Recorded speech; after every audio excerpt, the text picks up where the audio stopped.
Dear distinguished delegates, dear guests, good afternoon. My name is Anton Basenko. I'm a person living with HIV, with lived experience of hepatitis C. I'm a person who uses drugs, and I'm Ukrainian. First of all, as a Ukrainian, I cannot miss the opportunity to say thanks to all of you for your efforts and support for Ukraine in this terrible time. We saw it.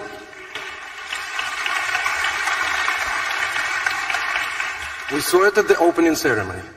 You came up to express your support and even supported us with donations all the days of the conference. I want you to know, we appreciate it immensely. And with you, we will definitely win.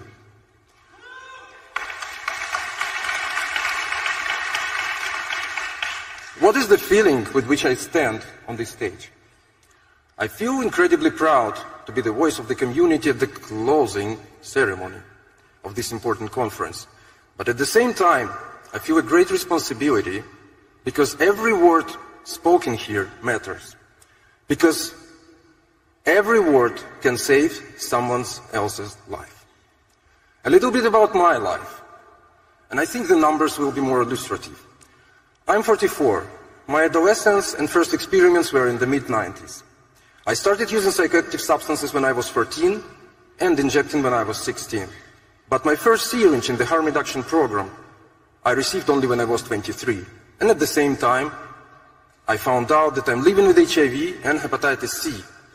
I had to wait 712 days for my immune system to reach the 8th stage, to finally be eligible and to get my golden ticket to start ARV. And I had to wait 13 years for hepatitis C treatment when my liver almost reached cirrhosis stage. I survived 6 overdoses, 3 direct denials of medical care and 2 job losses due to my status. I lost 3 close friends due to AIDS-related tuberculosis. Could have been imprisoned 4 times. Had over 15 unsuccessful attempts to treat my drug dependence before I became one of the first patients of opioid agonist therapy in Ukraine.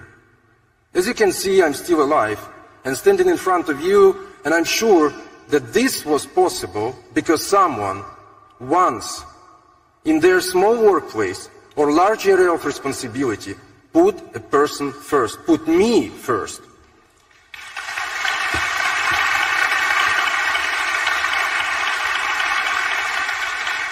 We in communities always say we are not numbers, and that's true.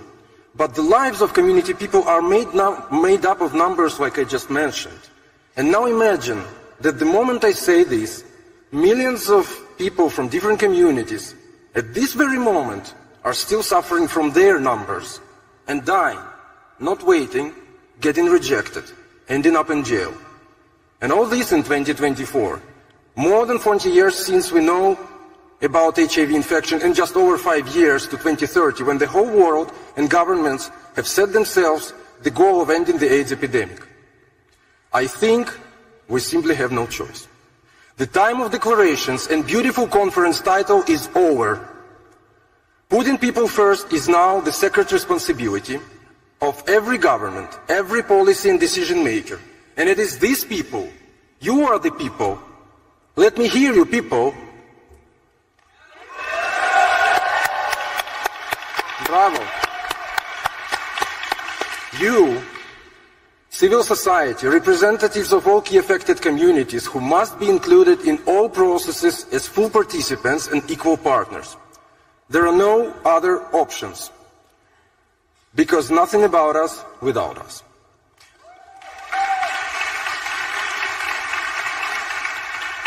I'm from the Eastern European and Central Asia region, the fastest growing HIV epidemic in the world, in the region where one country with the largest territory and one of the largest HIV epidemics in the world, Russia, dragging everyone back to the dark age by destroying hospitals and killing civilians and kids in my country and influencing other countries propagating hate through homophobic and drug-phobic narratives and legislations.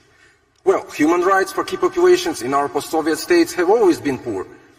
Criminalization is a fundamental problem and cross-cutting issue for all communities. In recent years, governments in the region, though we also see it globally, have increasingly adopted laws and practices that restrict civic space, threatening human rights, activists, and placing additional pressure on already marginalized populations. LGBTIQ+ people, people living with HIV, people and women who use drugs, sex workers, people in prisons, indigenous people.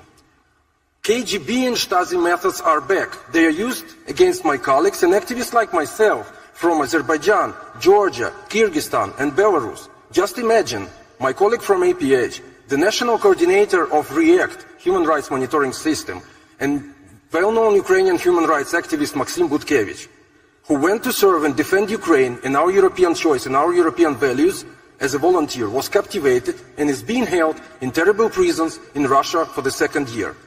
Remember this hashtag, Free Maxim Butkevich. We are sure if civil society and community organizations disappear due to political pressure, the HIV response in this region and globally will fail.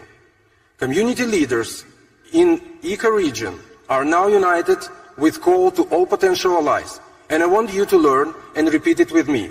Rise and decriminalize. Rise and decriminalize. Rise and decriminalize. Rise and decriminalize. Rise and decriminalize.